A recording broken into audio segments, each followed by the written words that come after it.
వందనములు పిల్లరా. మీ అందరికీ ప్రభువైన యేసుక్రీస్తు పరిశుద్ధ నామమున వందనాలు.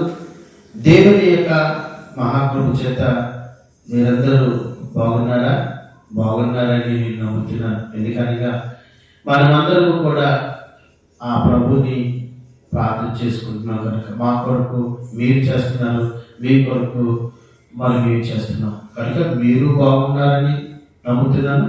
అలాగే మేము కూడా బాగున్నామని మీకు నేను ఈ వీడియో ద్వారా తెలియజేస్తున్నాను. మంచిది పిల్లరా. అయితే ఈ ఉదయ కాలంలో మరొక మాట ద్వారా, దేవుని మాట ద్వారా మీ ముందుకి నన్ను దేవుడు తీసుకొచ్చాడు. ఆ మాట ఏమిటంటే ప్రేమకు ఉన్నటువంటి గుణ లక్షణాలు. ప్రేమ ఆత్మఫలములో ఒకటి. ఆత్మఫలము ఏమనగా అని ప్రభు చెప్పి అందులో గుణ లక్షణాలు కొన్ని చెప్తున్నాడు. కొన్ని తొనల వేదిగా ఆ ఫలాన్ని విడగొట్టి చెప్పాడు. అందులో ఒకటి ప్రేమ. ఈ ప్రేమ అంటే ఏమిటో గత వీడియోలో మనం చెప్పుకున్నాం. ఇప్పుడు ఆ ప్రేమ కలిగి ఉన్నాము అని చెప్పుకున్నటువంటి మనం ఈ గుణాలు కలిగి ఉన్నామా లేదో కూడా పరిశీలించుకుందాం. ఏంటండి ఆ గుణాలు అంటే, కొరింథీయులకు రాసినటువంటి మొదటి పత్రిక 13వ అధ్యాయము ఇలాగూ రాయబడింది. 13వ అధ్యాయంలో దేవుని బిడ్డలారా 4వ వచనం నుంచి చదువుతున్నాను. ప్రేమ దీర్ఘకాలము సహించును, 1. దయ చూపించును, 2. ప్రేమ మత్సరపడదు.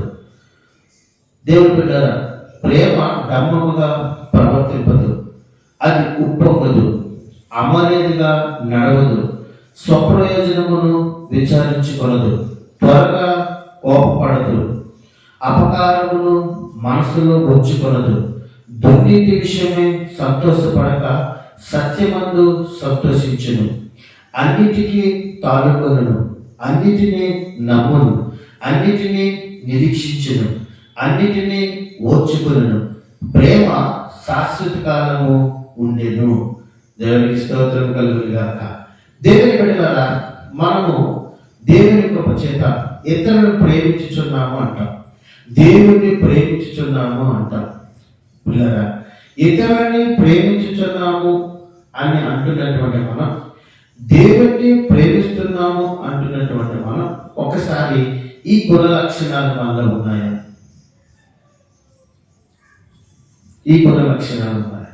ప్రేమ దీర్ఘకాలము సహించను అని చెప్పబడుతుంది. ఒక సందర్భంలో మన ప్రభువైనటువంటి యేసుక్రీస్తు వారు తండ్రి దేవుడు తనకు అప్పగించిన పనిలో సహకారంగా పిలుచుకున్నటువంటి శిష్యులు అడిగారు, దేవా, శిష్యులు అంతేకాకుండా ఉన్నటువంటి శాస్త్రులు, ప్రధాన యాజకులు కొంతమంది అడిగారు, ఏమంటే నా సహోదరుడు నా ఎడల తప్పిదం చేస్తే ఎన్ని మార్లు క్షమించాలని.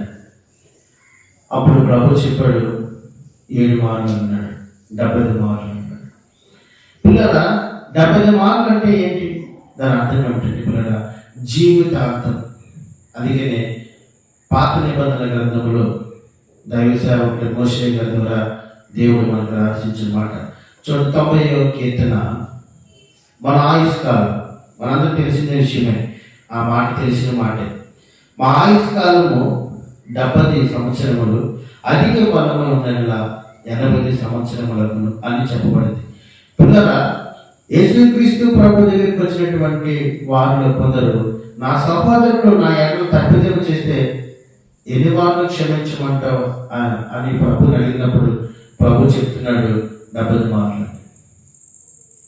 అందుకే రాయబడిన మాట, ప్రేమ దీర్ఘకాలము సహించదు. ప్రేమ దీర్ఘకాలము సహించదు. అందుకనే ఇక్కడ రాయబడిన మాట, మత్తయి రాసిన సువార్తలో నేను చెప్పినటువంటి మాట, ఈ మాట చూడండి, 18వ అధ్యాయంలో ఇలాగ రాయబడింది. అందుకు యేసు తనతో ఇట్లను, 7 మార్లుంటికి కాదు 70 మార్లు కనుక్కొని నీతో చెప్పుచున్నాను. 70 సార్లు క్షమించాలట. అంటే పిల్లరా, మన ఆయుష్ మోషే గారు చెప్పినట్లుగా మన ఆయుష్ 70 సంవత్సరములు, అధిక బలమైన 80 సంవత్సరాలు అంటాడు. మరి నీ ఇంటిలో భార్య పట్ల భర్త అయినా, భర్త పట్ల భార్య అయినా, పిల్లల పట్ల తల్లిదండ్రులు అయినా, తల్లిదండ్రుల పట్ల పిల్లలైనా ఒకరిని ఒకరిని క్షమించుకునే విధానం ఎలా ఉంది?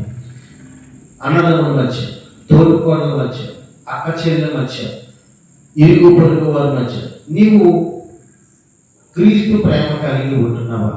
నేను అందరినీ ప్రేమిస్తున్నాను, నా దేవుడిని ప్రేమిస్తున్నాను అంటావు.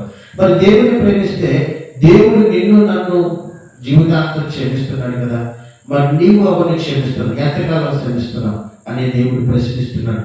కనుక పిల్లరా, ఈ వాక్యం ద్వారా దేవుడు ప్రేమ దీర్ఘకాలము సహించినట్టు కనుక క్రీస్తు ప్రభుని ప్రేమించిన వారికైతే ఈ వాక్య ప్రకారముగా మనల్ని హింసించిన వారిని ప్రభు నామంలో క్షమిద్దాం, దేవుని రాజ్యానికి వారసులు అవుదాం. దేవుడు వారిని దీవించిన గాక. మీ అందరికీ వందనాలు. Praise lord.